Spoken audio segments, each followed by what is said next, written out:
the soul's experiences in sleep.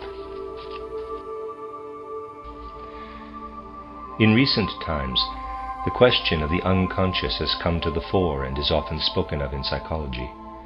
Everything in human soul life that cannot be reached, observed, or explained by ordinary consciousness is relegated to the region of the unconscious.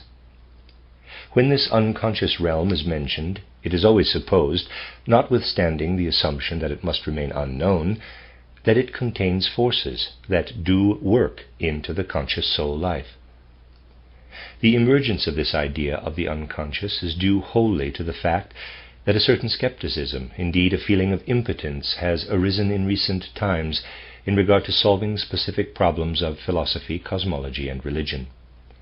The insight that we have described here as imaginative, inspired, and intuitive knowledge has the task now of probing into this undefined reservoir, which figures in so many ways in recent science as, quote-unquote, the unconscious. It is just by means of this supersensible knowledge, by reaching other levels of consciousness in which a different soul condition exists, hence a different perceptual capacity, that the concrete facts which are not accessible to ordinary consciousness must be investigated. Today I would like to give you an example of such research in an unconscious region of the soul, namely the experiences the human soul undergoes between going to sleep and waking. Ordinary consciousness remains quite unconscious of what happens to the human soul in sleep. But we should not believe that these experiences have less meaning or are less decisive in a man's life than experiences of waking consciousness. Certainly, for external life, for our work and activities, for humanity's outer progress, the waking hours are of primary consideration. But for the configuration and the development of man's inner being, the rich experiences of the state of sleep are of the first importance. Even though man remains unconscious of them, these experiences are real, and their after effects play into waking life.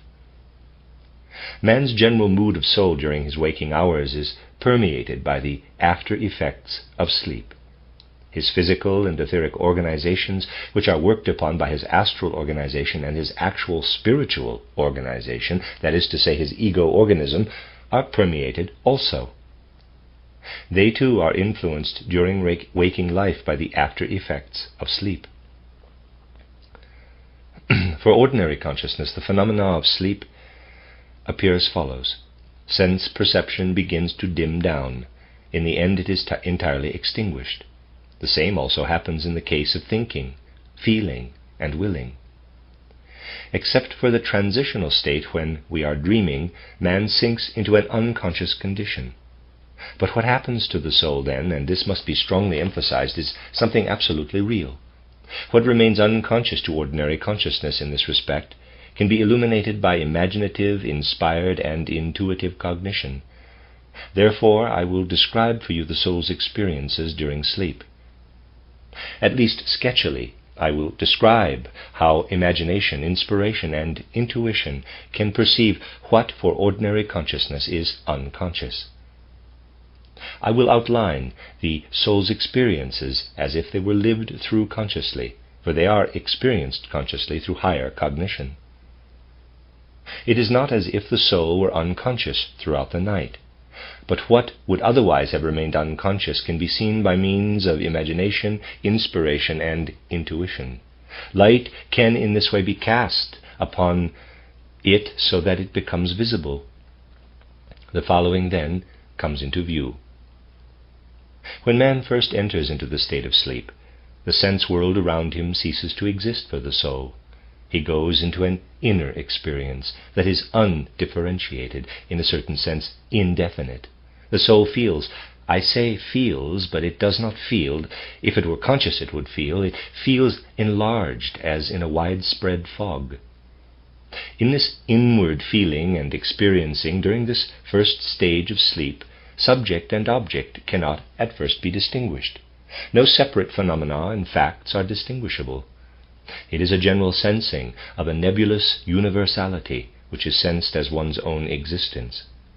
But simultaneously there appears in the sleeping person what may be called a deep need to rest in the divine essence of the cosmos. With this outflowing of experience into an undifferentiated condition is mixed an indefinite longing, one must use such a word after all, quote, to rest in God, unquote. As I said, I describe it as if the events experienced unconsciously were passed through consciously. Thus, the external world of daytime, everything the soul receives through the senses is swallowed up. All the stimuli through which the soul feels in the body are gone, and likewise all the impulses by means of which the soul sends its will through the body are gone. The soul has at first a general, universal sensation accompanied by a longing for God. In this condition, which arises initially after falling asleep, dreams can intervene. They are either symbolic pictures of outer experiences, memory pictures, symbolic images of inner bodily conditions, and so on, or they are dreams in which certain true facts of the spiritual world can be intermingled without the ordinary dreamer being able to acquire a definite knowledge of what the dreams really contain. Even for one who views this condition of soul with imaginative cognition, for by means of it one can do this already, dreams do not throw light upon the inner facts, rather do they veil the real truth. For this truth in relation to what is meant here can only be perceived by a person if, out of his own free will, he prepares himself in an appropriate manner through soul exercises such as have been described here. Only as a result of these soul exercises can a clear view of this first stage of sleep be attained. If you look with such cognitional faculties into this first stage of sleep, when you can divine it, it shows itself to be similar to, but not exactly the same, as the unconscious experiences of earliest childhood. Indeed, if man were in a position to bring these experiences to consciousness and pour them into the concepts and ideas of ordinary consciousness, such as philosophy is occupied with, then these philosophical ideas would attain reality. The philosophy to which we should thus attain would be something real. So it can also be said that in the first stage of every sleep, man becomes an unconscious philosopher. He attains to what in waking consciousness is cultivated in his soul as ideas, as dialectics and logical laws. If the flowing into the cosmic mists of the etheric world and the soul's longing to rest in God could be permeated with the experience of actuality, if man could bring these two soul experiences to consciousness and pour them into abstract philosophical ideas, then these ideas would come alive. Philosophy would then be as it was in Greece before Socrates, and in still earlier epochs of humanity. It would be an inwardly experienced reality. We have now learned to know two stages of man's unfolding, that of his earliest childhood, which, if brought to consciousness, would represent the reality of philosophical ideas and the experience of the first stage of sleep, which, as we have noted, is quite similar to the unconscious experience of childhood, and which, when brought to consciousness, could in the same way give a living experience of reality to a philosophy worked out during waking life.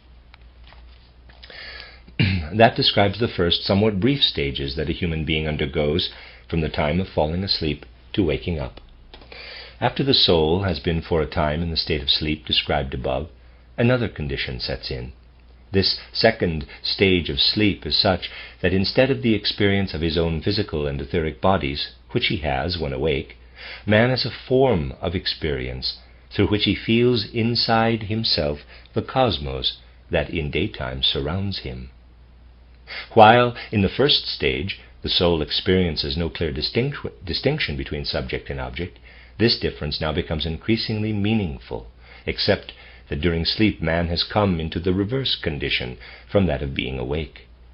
He now feels and experiences himself in the cosmos, and looks back on his physical and etheric organisms as upon an object. Just as he vaguely feels his organs, lungs, liver, heart, and so on in day consciousness, now in sleep he experiences the cosmic content within himself. He himself becomes, as it were, cosmos in his soul. Not as if he extended out into the whole cosmos, rather he experiences something like a reflection of the cosmos within him. The first unconscious experience, which even so is wholly real, is, I might say, a fragmentation of this inner soul experience. The soul feels as if it were divided up into many separate parts of a manifoldness.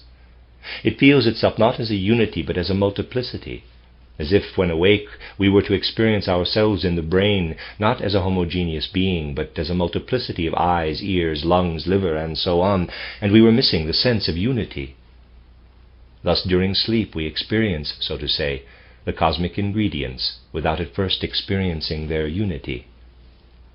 That brings about a condition of soul which, if we were conscious of it, we should have to describe as permeated by anxiety, even fear. The soul, however, really experiences the objective processes that cause this nightly anxiety, just as the organic processes of the physical and etheric organisms underlie what might be experienced here or there by the soul as anxiety coming from within. They are, in fact, fear-inspiring occurrences that the soul has to live through. In this stage of sleep, occurrences of waking life now reveal their effects. For modern man, living after the mystery of Golgotha, there appears the after effects of what he experiences in waking life as inner religious devotion to Christ and the mystery of Golgotha. The attention man gives to it all reverence and worship that he develops for the Christ and that mystery during his waking life have after effects in this second stage of sleep. It was otherwise for those who lived on earth before the mystery of Golgotha. They received from their religious leaders appropriate measures, religious functions to carry out, whose effects they could carry over into sleep, and that worked there in such a way that this anxiety could gradually be overcome. For a person living after the mystery of Golgotha, his inner bond with Christ, his feeling of belonging to Him, the religious rituals directed to Christ Jesus, his whole relation to Him, and his actual conduct in reference to this relationship, all this now works into the life of sleep and helps to overcome that anxiety which oppresses the soul. As I said, I describe things as they appear to inspired consciousness, but they certainly are experienced by the soul as reality. So, while I present concepts taken from conscious life, the actual corresponding processes are really present in the life of the soul. If, in daytime, we have developed a relation to the Christ, we actually meet His guiding power during this second stage of sleep. It is this guiding power of Christ through which we overcome the anxiety that oppresses the soul. Out of this anxiety there develops a cosmic relationship to the soul, of the soul, to the world. As a result of the development of this relationship, but in such a way that the soul experiences it as its inner life, the movements of the planetary system in our solar cosmos stand before the soul.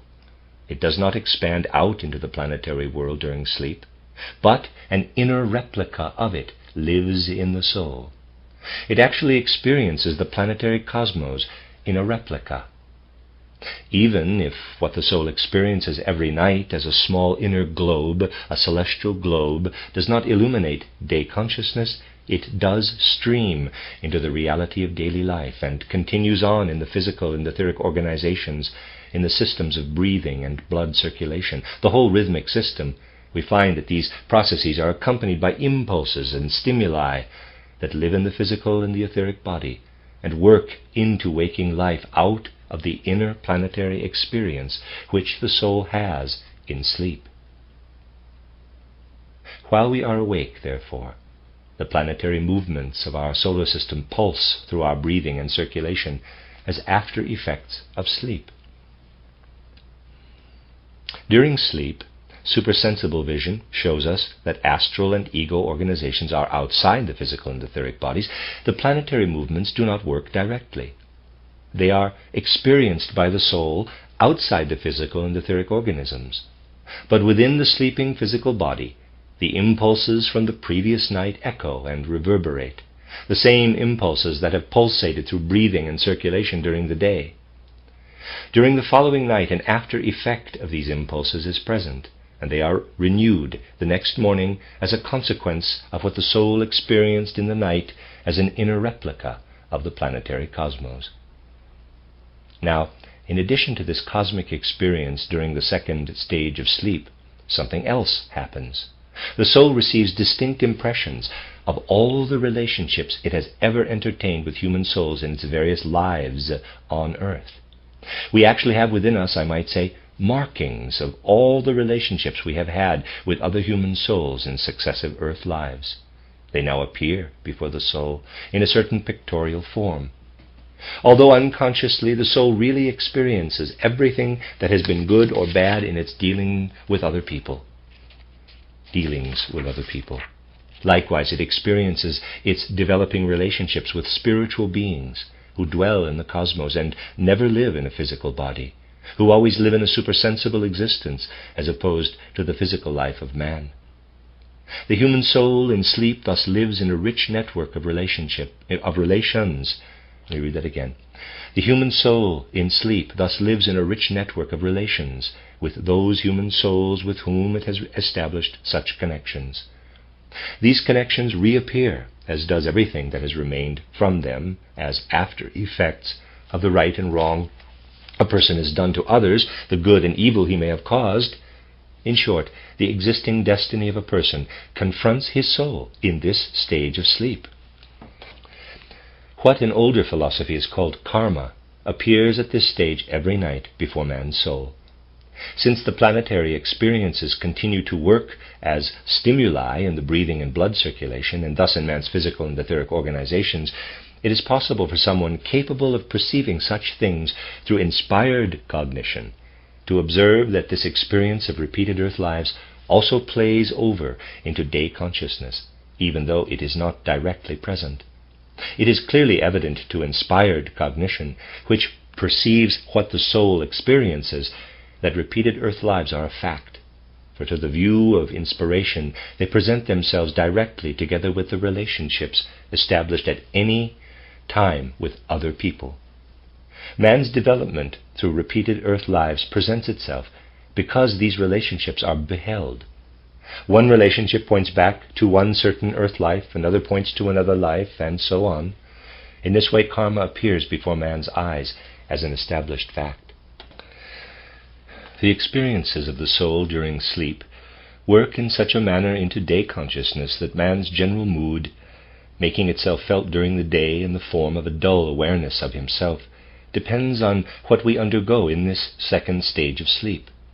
Whether we feel happy or unhappy in our dimly perceived inner self, whether we feel lively or languid, is to a great extent the result of what is experienced in this stage of sleep.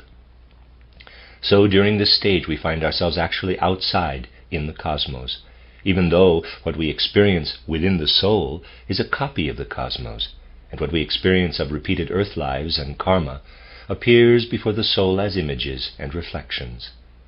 These replicas of the cosmos and our destiny that stand before our soul contain what can be called man's inner existence in the cosmos. If you are able to formulate in concepts and ideas what has been attained through inspired cognition, by letting it stream back into ordinary consciousness, you arrive at a true cosmology that encompasses the whole of man. Such a cosmology, then, is an experienced cosmology. We can say that when this stage of sleep is consciously reflected back, man learns to recognize himself as a member of the cosmic order, a cosmic order that is expressed in a planetary sense, as a cosmic ordering of nature. But now, within this cosmic order, the moral world order arises. This is not as it is in earth life, where on the one side we find the order of nature with its own system of laws, but lacking morality, and on the other side a moral world order, experienced as far as earthly existence is concerned only in the soul. Instead, we find a unified world before us. What we experience as a planetary cosmos is permeated and spiritually impregnated by a continuous stream of moral impulses. We live simultaneously in a natural and a moral cosmos. You realize the full significance of these nightly events for waking life. So we can say that what the soul experiences in the cosmos, between going to sleep and waking, is more real and full of meaning for man's outward configuration than what confronts him by day. For the life functions of the physical and etheric bodies, as well as our own moral condition, are results of our cosmic experience during sleep. The third stage of sleep is characterized by a gradual transition from experiences within the planetary cosmos to an experience of the world of the fixed stars, so that this world is experienced by the soul as a kind of reflection. Yet these are not reflections of those outer sense pictures of the constellations, such as we have in waking life. Instead, the soul becomes familiar with those beings of whom it was said in earlier lectures that intuition recognizes as the spiritual beings corresponding to the stars. Here in the sense world, in our physical consciousness, we experience the physical sense pictures of the stars. When, as I have described, we penetrate the spiritual world with intuition, we recognize that the sun and other fixed stars, as perceived by ordinary sense perception, are merely the reflected physical images of certain spiritual beings. The soul lives within these spiritual beings of the stars during the third stage of sleep. It feels after images of the star constellations, that is to say, it feels the relationships that exist between the activities of the spiritual star beings. The soul experiences such constellations. Ancient dreamlike science specifically described how the life of the fixed star constellations and zodiac streamed into the soul. This is, after all, the main part of the soul's experience in sleep. In the sense world, you arrive at a better correspondence to the single spiritual beings if you look at the constellations as a whole instead of gazing at single stars. In sleep, the soul, being free of the physical and etheric bodies, becomes so liberated that it confronts them both as objects, just as we usually have around us the objects of the external world as perceived by the senses. The soul really finds its way as a spiritual being into a cosmos consisting of other spiritual beings. What it unconsciously goes through there can be illuminated by intuitive knowledge. But the experiences there also have their after effects in waking life. The general well-being, health, and vigor of the human body, not of the soul as in the first stage of sleep, are after effects of what the soul experiences during the night among star beings. Especially there comes before the soul, even if unconsciously, the whole event of birth in its broadest sense. That is, the way the soul enters a physical body through conception and embryonic life. Again, there comes before the soul how the body is abandoned in death, and how man's spirit being passes into the soul's spiritual world. Every night, the truth concerning the events of birth and death really confront the soul. It is also an after effect of the nighttime experiences that man has a dim feeling during the day that birth and death by no means signify for human life only what they appear to be to sense observation. It is simply not true that a man with sound common sense could believe that birth and death are nothing but the events they appear to be in outer material life.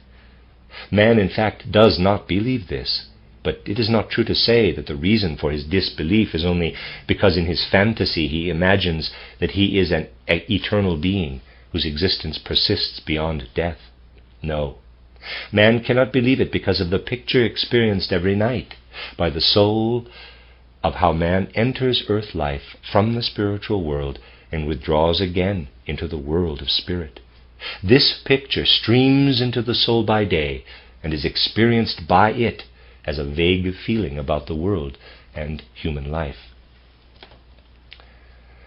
What appears during waking life as religious longing, as religious awareness, is an after effect of the soul's experience among the stars. What I have just described is the stage of man's deepest sleep. In actual fact, it is out of his sleep that man derives the religious feelings of his waking life. Just as religious life can be founded today in knowledge by means of the experience resembling that of primordial humanity, but permeated and formulated in intuitions by the fully developed consciousness, it can also be said that man can attain this religious knowledge if through supersensible intuition he's able to perceive and illuminate the condition of deepest sleep.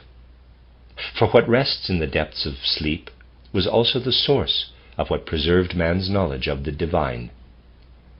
Our day consciousness is only a reflection of the potentialities for consciousness open to man.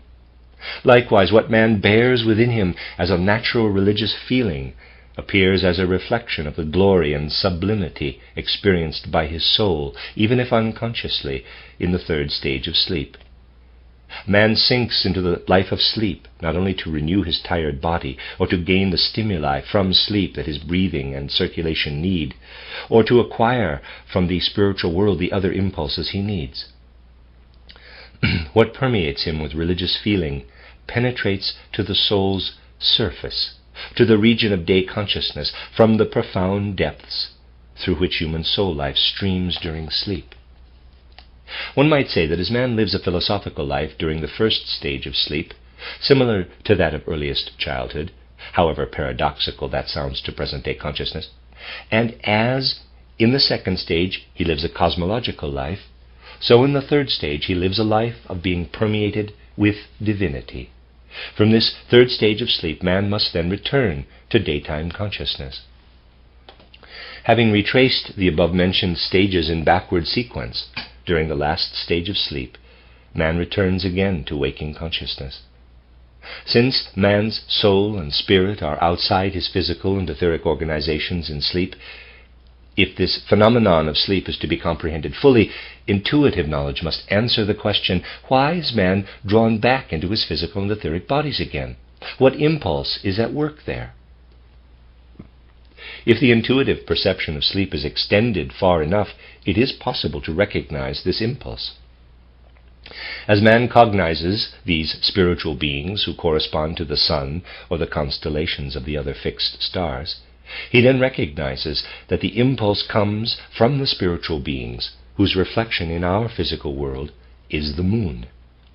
Indeed, the forces of the moon permeate our whole cosmos, and when, through intuition, we recognize not only the physical existence of the moon, but also her spiritual correlations, we find that these spiritual beings who correspond to the physical moon are the entities who, in their working together, produce the impulses to bring us back into our physical and etheric bodies after we have reached the deepest stage of sleep. It is above all the moon forces that connect man's astral and ego organization with his physical and etheric organisms. Every night, when out of the spiritual world the soul desires to re-enter its physical and etheric bodies, it must place itself within the streams of the moon forces. It is of no concern here, that will be obvious to you, whether it be new or full moon. For even when, as new moon, the moon is not visible to the senses, those forces are nevertheless active throughout the cosmos that bring the soul back into the etheric and physical bodies from the spiritual worlds. They are active even though the moon's phases appearing to the senses as half moon, full moon, etc., are metamorphosed sense pictures that correspond to events in the soul being of the moon. These, to be sure, have something to do with man's spirit and soul in the physical and etheric bodies. Indeed, the particular configuration in which man's soul spiritual and physical etheric natures are linked is determined by those forces that rule and interweave in the cosmos and come to physical expression in the moon, the sense object, with her various phases that we perceive. Thus we can also look into the concealed aspects of man's life of waking and sleeping, and inform ourselves concerning what it is that brings him back each morning into his daytime life.